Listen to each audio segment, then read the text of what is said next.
বাংলাদেশের সেনাবাহিনী আজ সংকটে। আমি যখন বলছি বাংলাদেশের সেনাবাহিনী আজ সংকটে, তখন আপনার মাথার ভেতরে প্রথম যেই চিত্রটি ভেসে উঠবে, আপনার মনে হতে পারে কোনো বাইরের শত্রুর আক্রমণ, কোনো বাইরের দেশের আক্রমণ বাংলাদেশের সেনাবাহিনীর উপরে হয়েছে।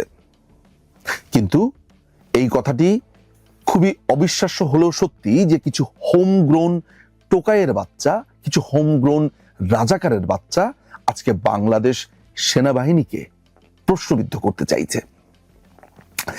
তারা ক্রমাগতভাবে সেনাপ্রধান, বাংলাদেশ সেনাবাহিনী এবং কি অদ্ভুত সব নামে তারা বাংলাদেশ সেনাবাহিনীকে ডাকছে। আমরা বিভিন্ন সময়ে বিভিন্ন কারণে পলিটিক্যাল রেটরিক হিসেবে বাংলাদেশ সেনাবাহিনীকে কথা বলেছি, সমালোচনা করেছি, কিন্তু একটা ব্যাপার সব সময় মাথায় রেখেছি যে আমরা যদি কোনো সুনির্দিষ্ট কারো ব্যাপারে কথা বলেও থাকি, সেনাবাহিনীকে কখনো আমরা অ্যাজ এ হোল প্রশ্নবিদ্ধ কখনো করি না। কারণ বাংলাদেশ সেনাবাহিনীর প্রতি আমাদের এক ধরনের শ্রদ্ধা, কারণ এটা আমাদের একটা সার্বভৌমত্বের প্রতীক। সেই পোশাকটা, এই পোশাকের গল্প যখন আমি বলছি তখন মনে হয় একটা গল্প আমার বলে নেওয়া ভালো। সেটা হচ্ছে যে সেনাবাহিনীতে যাবার আমার অসম্ভব রকমের ইচ্ছে ছিল, কারণ এখন যিনি সেনাপ্রধান তারই বন্ধু মেজর জিয়াউল মিল্লাত, তাকে দেখে আমরা ছোটবেলাটা বড় হয়েছি। ইনফ্যাক্ট ওয়াকারুজ্জামানকেও কতবার দেখেছি আমি।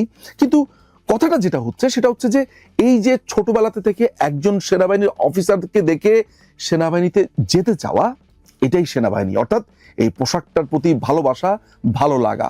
আমার মনে আছে যে সেনাবাহিনীতে যখন পরীক্ষা দিতে গিয়েছিলাম, ভাইভাতে আমাকে প্রশ্ন করেছিল যে তুমি সেনাবাহিনীতে কেন আসতে চাও, এবং অনেস্ট অ্যান্সারটি দিবে। সার্বভৌমত্ব রক্ষা করতে চাও, দেশে নিরাপত্তা দিতে চাও, এসব কথা অনেক শুনেছি। রিয়েল রিজনটা বলো, ভেতর থেকে যেটা আসে। আমি তখন বলেছিলাম যে আমি চাই যত গুন্ডা সন্ত্রাসী আছে তারা আমাকে দেখে ভয় পাবে, আমি সেই কারণে সেনাবাহিনীতে যেতে চাই। উপস্থিতরত যে সেনা কর্মকর্তা যারা ছিলেন তারা হাসা শুরু করলেন এবং তারা আমার উত্তরটা পছন্দ করেছেন। তারা বলেছেন যে এটা আসলেই একটা অনেস্ট অ্যান্সার ছিল, খুবই সরল একটা অ্যান্সার ছিল। ইয়েস, বাংলাদেশ সেনাবাহিনীর যে রেসপেক্ট, যে সম্মান, যে সন্ত্রাসীরা দেখলে ভয় পায়, এইটা সেনাবাহিনীর সৌন্দর্য। আজকে এই সেনাবাহিনীকে প্রশ্নবিদ্ধ করতে চাইছে, ক্রমাগতভাবে সেনাবাহিনীকে নানান ট্যাগে আপনার রূপান্তর করছে, নানানভাবে তাদেরকে বলছে। কারা বলছে? এই রাজাকারের বাচ্চা, রাজাকারের নতুন দল জাতীয় নাগরিক পার্টি নামের এই টোকাইয়ের দল। এই টোকাইদের একজন প্রধান বা অন্যতম প্রধান হাসনাত আব্দুল্লাহ, যাকে সবাই হাবাদুল্লাহ নামে চেনে। এই হাবাদুল্লাহ একটি স্ট্যাটাস দেয়, ওই স্ট্যাটাসে সে কি বিকৃত করে কথা বলছে, উত্তরপাড়া, তারপর ক্যান্টনমেন্ট, মানে এমন একটা ব্যাপার যে সে বিরাট বড় এক হ্যাডম। সেনাপ্রধানকে জড়িয়ে বা তাকে ইঙ্গিত করে তাদের যে পুরো ক্ল্যানটা আছে, অর্থাৎ সে যখন একটা স্ট্যাটাস দেয় তখন ওই বাকি টোকাইয়ের বাচ্চা, যেমন এই আসিফ, নাহিদ, কষা সার্জিস, তারপরে ওই যে একটা বাবাখোর আছে চিটাগংয়ে, রাফি, এরা, তারপরে যে বিহারির বাচ্চাদের যে দল আছে ইনকিলাব মঞ্চ, তারপর হচ্ছে অ্যান্টি ফেসিস্ট কোয়ালিশন নামে আরেক বিহারির বাচ্চাদের দল আছে, এরা সবাই মিলে এক ধরনের আওয়াজ উঠাবার চেষ্টা করে। আওয়াজ উঠলে যেটা হয় সেটা হচ্ছে তারা ঢাকা বিশ্ববিদ্যালয়ের ওই রাজু ভাস্কর্যের পাদদেশে 1000-2000 লোক বা এরকম 500 থেকে 2000 লোকের মতো জড়ো করে ভাঙচুর, হই হট্টগোল করে দেখানোর চেষ্টা করে যে তাদের সাথে অনেক লোক আছে। এদের সাথে যোগ দেয় জামাতে ইসলামী, শিবির, এদের সাথে যোগ দেয় হিজবুত তাহরির এবং অ্যান্টি বাংলাদেশ যতগুলো দল আছে প্রত্যেকে তাদের সাথে যোগ দিয়ে এইটা দেখানোর চেষ্টা করে যে তাদের সাথে জনতা আছে। কিন্তু এই প্যাটার্নকে আজকে ভাঙার সময় এসেছে। আমরা অনেকগুলো প্রশ্নও করতে চাই। এই হাবাদুল্লাহ বলেছে যে বাংলাদেশ আওয়ামী লীগকে নাকি পুনঃপ্রতিষ্ঠা করতে চায় সেনাবাহিনী। বাংলাদেশ আওয়ামী লীগকে সেনাবাহিনীকে পুনঃপ্রতিষ্ঠা করতে হবে কেন? বাংলাদেশ আওয়ামী লীগ কি কোনো নিষিদ্ধ দল? বাংলাদেশ আওয়ামী লীগ কি এমন কোনো দল যে তাকে নতুন করে রিফর্ম করবার দরকার হয়েছে, নতুন করে তাকে কাজ করবার দরকার হয়েছে? আমি যদি সমস্ত কিছু বাদ দিয়ে বাংলাদেশের ইলেকশনের ডাটাগুলো অ্যানালাইসিস করি, বাংলাদেশ আওয়ামী লীগ যেবার হেরেছে, অর্থাৎ 2001-এর ইলেকশনে, সেইবারও বাংলাদেশ আওয়ামী লীগের ভোট ছিল 40 পয়েন্ট প্লাস। যিনি বা যারা সেই সময় জয়ী হয়েছিল বিএনপি, তাদের ভোট ছিল 40.86 অর সামথিং। কিন্তু এককভাবে বাংলাদেশ আওয়ামী লীগ পেয়েছে 40 পয়েন্ট প্লাস। এরকম একটা দলকে পুনঃপ্রতিষ্ঠা সেনাবাহিনী কেন করবে? আর সেনাবাহিনীর তো এটা দায়িত্বও না। এই যে কথাটা বলছে এইটা সত্যতা কি? বাংলাদেশ আওয়ামী লীগের একজন মন্ত্রী মোহাম্মদ আরাফাত তার একটি স্ট্যাটাসে বলেছেন যে এই টোকাইয়ের বাচ্চারা মিথ্যা কথা বলে। জুলাইয়ে যখন তারা জঙ্গি হামলা করছিল তখন বাংলাদেশ আওয়ামী লীগ নানানভাবে তাদের সাথে মিটিং হয়েছে, এমনকি উনি সুনির্দিষ্টভাবে 20 জুলাইয়ের একটি মিটিং এর কথা বলেছে যে তাদের সাথে 2 ঘন্টার মিটিং হওয়ার পরেও বাইরে এসে বলেছে আমাদের কোনো মিটিং হয়নি, তারা জানেই না। আমার কাছে যে ইন্টেল আছে গোয়েন্দা সংস্থার মাধ্যমে, এই হাবাদুল্লাহ এবং সার্জিস তারা বারবার তাদের নিরাপত্তা চেয়েছিল। তারা বলছিল যে আমরা এই আন্দোলনে নেই, আমরা এই আন্দোলন করতে চাই না, এটা নাহিদ করছে, এটা আসিফ করছে, এটা অন্যরা করছে, ওদের সাথে জামাত আছে, হিজবুত তাহরির আছে, আমরা এগুলোতে নেই। এই কথা বারবার বলে সেনাবাহিনীকে বলেছিল, কর্তা ব্যক্তিদেরকে বলেছিল, আওয়ামী লীগের বিভিন্ন শ্রেণীর নেতাদেরকে তারা বলেছিল। তো এই টোকাইদেরকে আপনি বিশ্বাস করবেন কিভাবে?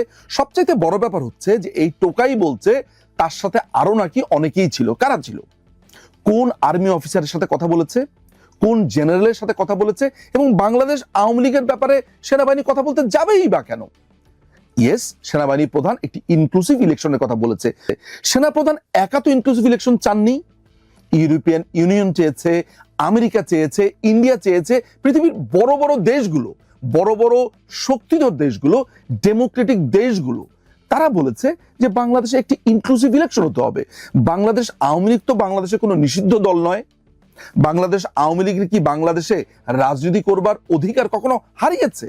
তাহলে বাংলাদেশ আওয়ামী লীগকে ছাড়া ইলেকশনের যেই কথাটা বা যেই প্রেশারটা তারা দিতে চাচ্ছে, তারা কে?